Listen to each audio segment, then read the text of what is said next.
સુરત પૂર્વ કોર્પોરેટર અકરમ અંસારી સ્થાનિકો સાથે સુરત પોલીસ કમિશનરને પોતાની સાથે બનેલ ઘટનામાં લિંબાયત પોલીસ દ્વારા રાગદ્વેષ રાખીને ખોટો કેસ કર્યાનો આરોપ લગાવી કમિશનર પાસે નિષ્પક્ષ તપાસની માંગ કરી છે। સુરત પૂર્વ કોર્પોરેટર અકરમ અંસારી સામે લિંબાયત પોલીસ મથકમાં ખોટી રીતે ગુનો દાખલ કર્યો હોવાનો આરોપ સાથે સુરત પોલીસ કમિશનરને આવેદનપત્ર આપી હર્ષ પાટીલ અને 8 થી 10 અજાણા ઇસમો સામે પોલીસ કમિશનરને આવેદનપત્ર આપીને નિષ્પક્ષ તપાસની માંગ કરી છે। સાથે જ અકરમ અંસારીએ જણાવ્યું હતું કે લિંબાયત વિસ્તારમાં પોલીસ અધિકારી પીઆઈ એનકેન પ્રકારે ગમે તે પ્રકરણમાં નામ જોડીને ખોટી રીતે કેસ ફિટ કરવાની ધમકી આપીને અલગ અલગ ગુનામાં નોંધીને રાજકીય અને સામાજિક કારકિર્દી ખતમ કરવા પોલીસ રાગ તે દેશ રાખી રહ્યા હોવાનો આરોપ આપી સુરત પોલીસ કમિશનરને ન્યાયની માંગ કરી છે। ત્યારે જોવું એ રહ્યું કે આ અંગે પોલીસ કમિશનર કેવા પ્રકારની તપાસ કરે છે, પરંતુ હાલ સ્થાનિકો અને પૂર્વ કોર્પોરેટરના સમર્થકો મોટી સંખ્યામાં કમિશનર કચેરી ખાતે દોડી આવ્યા હતા અને કમિશનર સમક્ષ આશ્ચર્ય રહ્યા છે કે પોલીસ આ મામલે ગંભીર બની નિષ્પક્ષ તપાસ કરે તેવી માંગ કરે છે। मेरा नाम अकरम अंसारी माजी कॉर्पोरेटर। रजूआत इसलिए लेके आया सर कि हर फेरी कोई आदमी अदनाज आदमी भी जाएगा ना, अकरम भाई के नाम की फरियाद होगी तो अगला फरियाद जुगराना साहब खाली जुगराना साहब ही लेते। अकरम भाई की फरियाद है, ला फरियाद। इतने बड़े मैटर बनती है, मोहल्ले में लूट होती है, चाकू छुरी होती है, मार झोड़ होती है, उनका कुछ भी नहीं। अगर हम फ़ोन भी करेंगे कि साहब वहाँ पर झगड़ा हो रहा है, वहाँ चाकू मारा तो कोई जाएगा नहीं। बस साहब मेरी ऐसे क्या दुश्मनी मुझे ही बताओ। ये अभी झगड़ा हो जो मेरे घर के पास, मेरे घर के नीचे हुआ, तो मेरा तो घर है सामने रोड पर झगड़ा हो रहा साहब। तो फरियाद मेरे लड़के ने बुलाया मुझे, क्या पापा यहाँ झगड़ा हो रहा है। मैं वहाँ देखने गया क्या हुआ, तो दोनों का झगड़ा होता था। तो मैंने दोनों को छुड़ा के साइड, वो सामने वाला नहीं माना, मैं साइड पर हो गया। तो अभी सामने वाले की इतनी दादागिरी तो मान ही नहीं रहा, किसकी बात ही नहीं मानता है।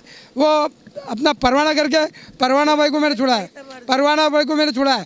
तो सामने वाला जो था, भले मेरा नाम सुन लो ना, भाई में मेरी क्या रिकॉर्ड है, मेरा सब जानते हैं, मेरा कोई पुलिस भी कोई बिगाड़ नहीं सकता। मैंने कहा भाई जो भी है तू यहाँ से हट, मेरा दरवाजा ये दरवाजा से हटिया, मेरा यहाँ गलती मत कर। पर सब मानने नहीं आ रही थी। चलो भाई वो ये 14 तारीख को बना हुआ है, चलो मैं 15 तारीख को ये क्या हुआ मालूम नहीं। दो दिन बाद में मेरा केस मुझे पुलिस स्टेशन में बुलाया कि अकरमा ये केस दाखिल किए, तो किस बारे में मेरा खोटा केस दाखिल किए, मुझे इसका इंसाफ चाहिए। अगर मुझे इसका इंसाफ नहीं मिलेगा तो मैं इसकी तहकीकात चाहता हूँ कि इसका क्यों कौन है। सुल्तान है। मैं ये चाहती हूँ कि मेरे पापा को इंसाफ मिलना चाहिए। जब भी जाते हैं उनके नाम की कंप्लेन हो जाती है। जब जाते हैं लिंबायत में कोई भी प्रॉब्लम हो, कहीं भी हो, तो उनके नाम की क्यों आती है, हर जगह उनके नाम की आती है रजी।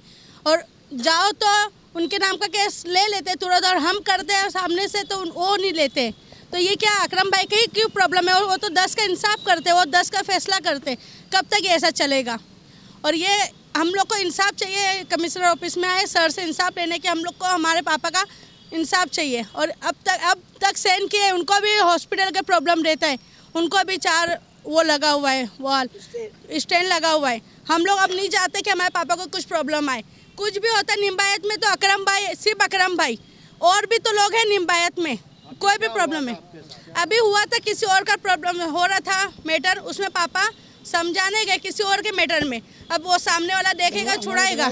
हमारे मेन ऑफिस पास और मेन रोड है, हाईवे जैसा, तो वहाँ झगड़ा हो रहा था, उनको समझाने गए तो वो उनका अकरम भाई का किस वजह से नाम आया।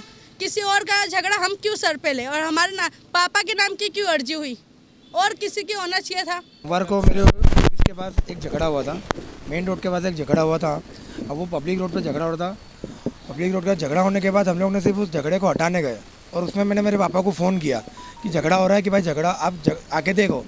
हमारा सिर्फ झगड़े को छुड़ाना था, हमारा कोई दूसरा कोई मतलब, हमने झगड़ा छुड़ाया। सिर्फ झगड़ा किसका था वो तो हमें पता नहीं, बस परवाना जिसको मैं जानता हूँ उसका झगड़ा था, इसके लिए मैं हटाने गया था झगड़े को। अब वो झगड़ा हटाने के बाद अगले दिन तो मेरे ऊपर फरियाद हो गई, 36 घंटा मुझे रखा। बाद में वो लोग ने बोला कि भाई ये पूरा काम तेरा है। झगड़ा किसका था वो किसी का नहीं था। उन्होंने पीआई साहब ने ध्यान नहीं दिया, जोगाना साहब ने, और मेरे ऊपर फरियाद डाल के मुझे अंदर डाल दिया।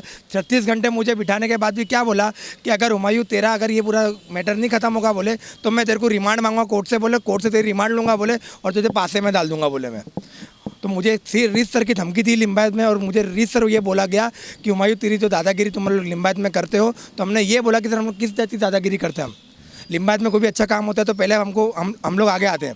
और जब कोई भी झगड़े की बात होती है तो पहले उन्होंने मुझे और मेरे पापा को टारगेट बनाया, और टारगेट बनाकर मेरे पापा तो अभी पेशेंट है, उनको तो एक्जैक्टली पता ही नहीं कि प्रॉब्लम क्या है। तो उन्होंने ज़बरदस्ती मुझे ब्लेम करके मुझे 36 घंटे लॉकअप में रखा। लॉकअप में रखने के बाद मुझे धमकी दी कि हुमायूं मैं तेरे पर पासा करूँगा, तेरे ऊपर बोले राजेश भाई जो इनवे में जिनके बाद तपास थी, उन्होंने मुझे रीसर धमकी दी मैं तेरा रिमांड लूँगा। मुझे गाली गलौज कर इनवे के अंदर मुझे बोला कि मैं तेरी पूरी चमड़ी उतार दूंगा, और असल में झगड़ा मेरा था ही नहीं। मैं बस ये कहना चाहता हूँ कि भाई ये हमारा झगड़ा नहीं था साहब, और लिंबायत पुलिस पता नहीं हमसे क्या दुश्मनी निकालना चाहती है। जोग राणा साहब, राजेश भाई और धवल भाई मुझसे क्या दुश्मनी निकाल रहे हैं मुझे नहीं पता। मेरी मांग यही है कि भाई हमारे साथ जो गलत हुआ उसको हम सही करना चाहते हैं और हमको इंसाफ चाहिए।